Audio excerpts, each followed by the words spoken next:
Wait. You're telling me there was a third wave of Barbie Fashionistas released in 2024? I feel like I just got and opened up and reviewed Wave 2. That's because I did. Just get and open up Wave 2.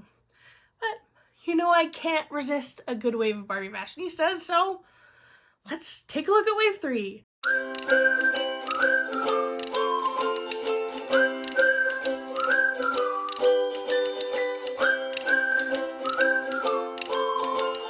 Before we unbox, let's take a look at the packaging. The packaging is the standard beveled plastic with the current and previous waves of Fashionistas pictured on the side. But look, Fashionista 234 is mislabeled as Fashionista 216? Weird typo. Anyway, this wave is not inspired by iconic Barbie looks, so that element of design is gone from the previous two waves, but we do still get an image of each Fashionista on the front. I saved the illustrations, so I'm glad that has continued, but I don't know why they didn't make this last 2024 wave of Fashionistas to celebrate Barbie's 65th anniversary.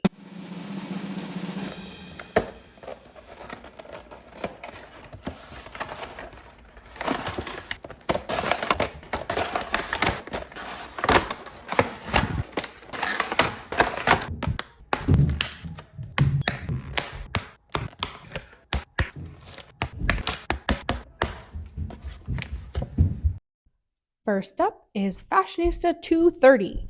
She is on an original body and has the Millie face mold. Now, I begrudgingly get that there has to be a Millie each wave, but can we make her interesting at least?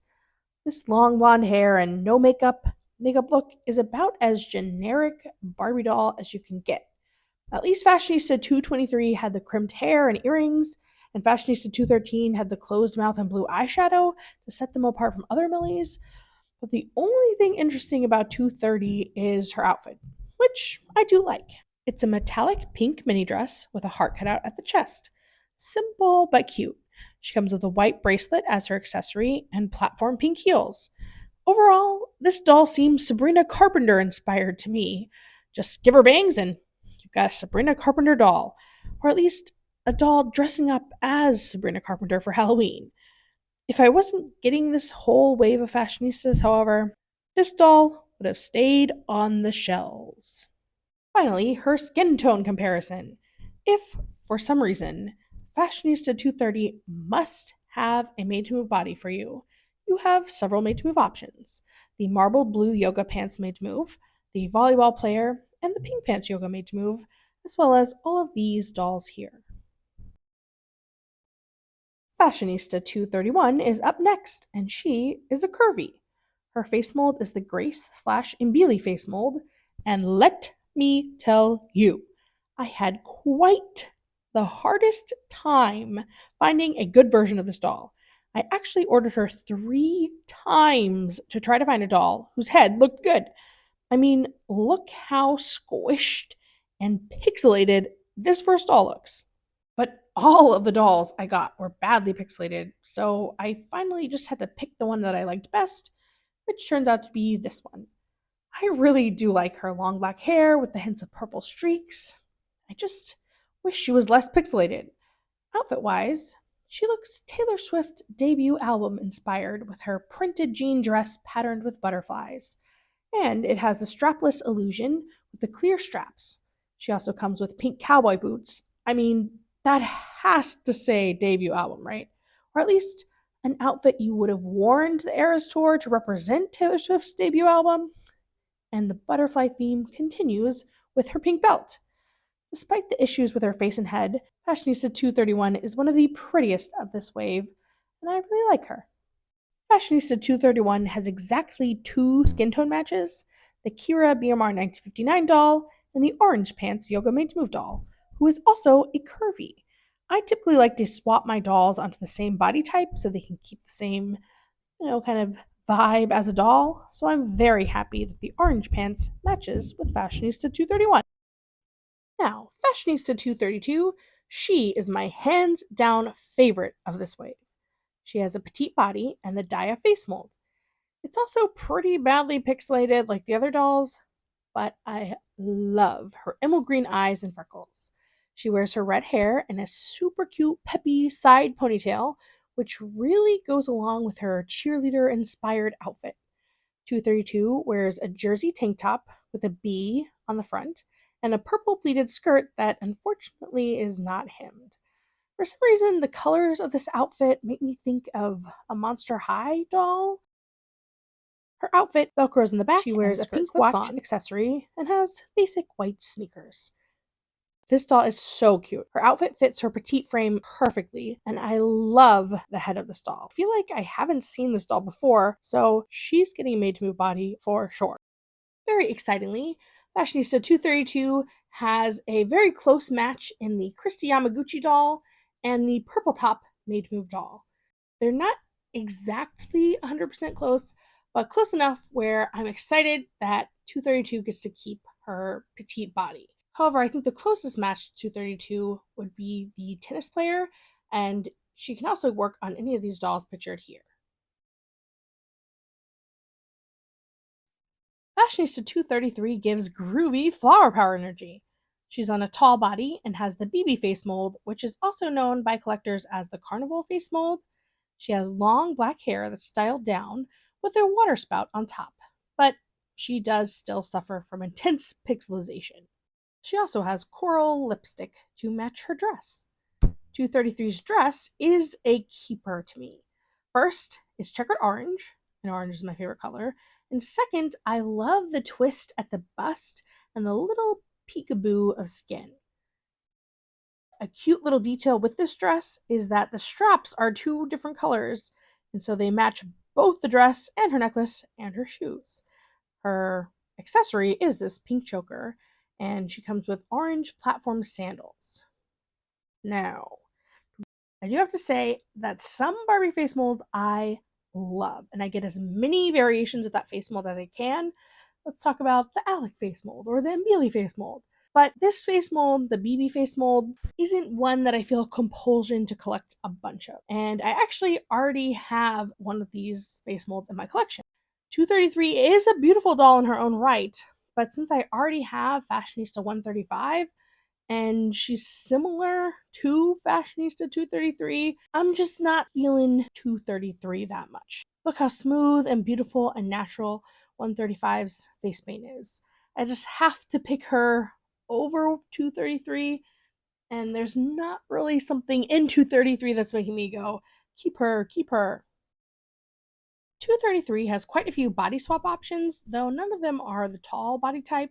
Her skin tone matches include the blue basketball player and the purple pants yoga maid's move, as well as these dolls here, and the pink marbled pants yoga maid's move. Fashionista 234. She has an original body and is our first new face mold of this wave. It looks so familiar to me, maybe similar to the Nasa face mold, but the date on the back of the head is 2024, so she is a new face mold. She has brown hair and a pretty smile, and I love her. When I first received her, I wasn't bonding with her right out of the box, but then holding her in my hands and looking at her just changed my mind totally. I think the outfit might have had something to do with why I didn't like her at first. She's wearing this glamorous purple dress with a shiny bodice and a satiny bubble skirt. It has clear straps to give that strapless illusion on the top, but it reminds me of the 2012 era of Barbie Fashionistas, which is a time after my childhood and when I wasn't collecting dolls as an adult, so it's just not a look that speaks to me. Actually, it kind of reads tacky. Though I do love how her ornate necklace and high heels are in a matching silver plastic. Those are accessories that are keepers. And the good thing about Barbie Fashionistas is that you can change their clothes like that. So 234 herself is pretty, and I probably will like her even more once I change her outfit. 234 has a plethora of skin tone matches, including the purple marble pants maid's move, the boxer maid's move, and the green pants yoga maid's move. Her skin tone is similar to the Target exclusive with the service dog and the looks model number 12, but it's not exact, and I wouldn't swap her onto those two dolls or that skin tone family personally. You can see here the other dolls that Fashionista 234 would match with as well. On to the kins of this wave. First up, Fashionista 235. sorry to say, but this is the first fashionista of this wave who put me a little in my feelings. He's on an original body with the Kin Fashionista number 10 head mold, and that's actually my problem with him right there. Facially, paint-wise, he looks so similar to Kin Fashionista number 10, but look how bad the pixelization is. And look how good he could look with smoother face paint.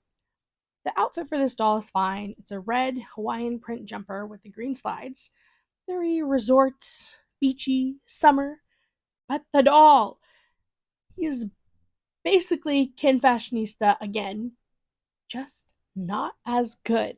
Now, I kind of get repeating dolls, as there are more than 200 Fashionistas between Fashionista 235 and Kin Fashionista 10. There's not like 100 other dolls who look just like him. And so I kind of get that, well, new collectors then could have a doll that looks like this. Or old collectors who didn't get him the first time now have the opportunity to get this doll. But whoever didn't get him the first time now has to deal with the intense pixelization that this doll is experiencing. So that was my kind of issue with this doll. 235's closest skin tone match is the green-haired BMR 1959 doll. 235 and Kin Fashionista's heads are different shades than this body, but their bodies are very close, so I'd be okay with this body swap, even though the match might be a hair off. Our last fashionista is Fashionista 236, who is a broad kin, and I do love me a broad kin. I also like how he's a totally new paint job for this face mold, which we first saw on Fashionista 212. I think it looks better on 236, although the hair does still look a little shaggy to me, kind of like he's 2 weeks overdue on a very trendy, very specific hairstyle. 236 wears a kind of beachy outfit with a blue to yellow ombre tank top. It velcros in the back, and printed jean shorts. That's the bond. He has silver tennis shoes, metallic silver tennis shoes, in a mold that I love, though the choice of metallic silver is questionable to me, as it looks like he's stomping around in metal-plated shoes like some kind of robot. He is a cute Ken. He doesn't really spark intense love and devotion. He doesn't spark any intense hatred either, so I like him. He's fine. Not my favorite Ken I've ever seen. 236 doesn't have an exact skin tone match, but these are his two closest, Fashionista 196 and Fashionista 167. Personally, 167 is the swap I'd go for if I had to. I think it's close enough. And there you have it, Barbie Fashionistas Wave 3 of 2024. Overall, I think they did a good job. My main takeaways is that Mattel really needs to work on the pixelization of the Barbie Fashionistas. They just continue to have a lot of issues in that department, and it really takes away from the overall, I feel, quality of the dolls to have that amount of intense pixelization.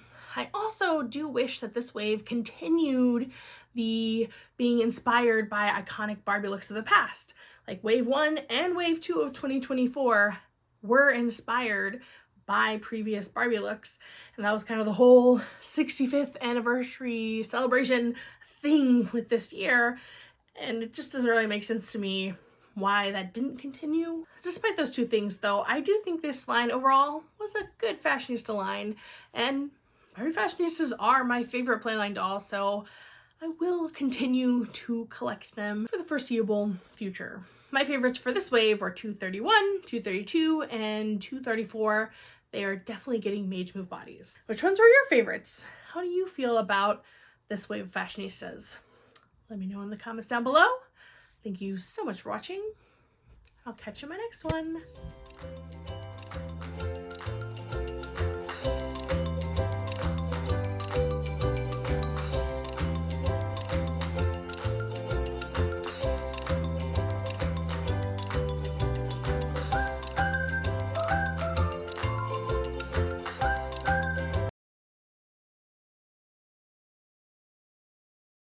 Makeup, lipstick, eye, teeth.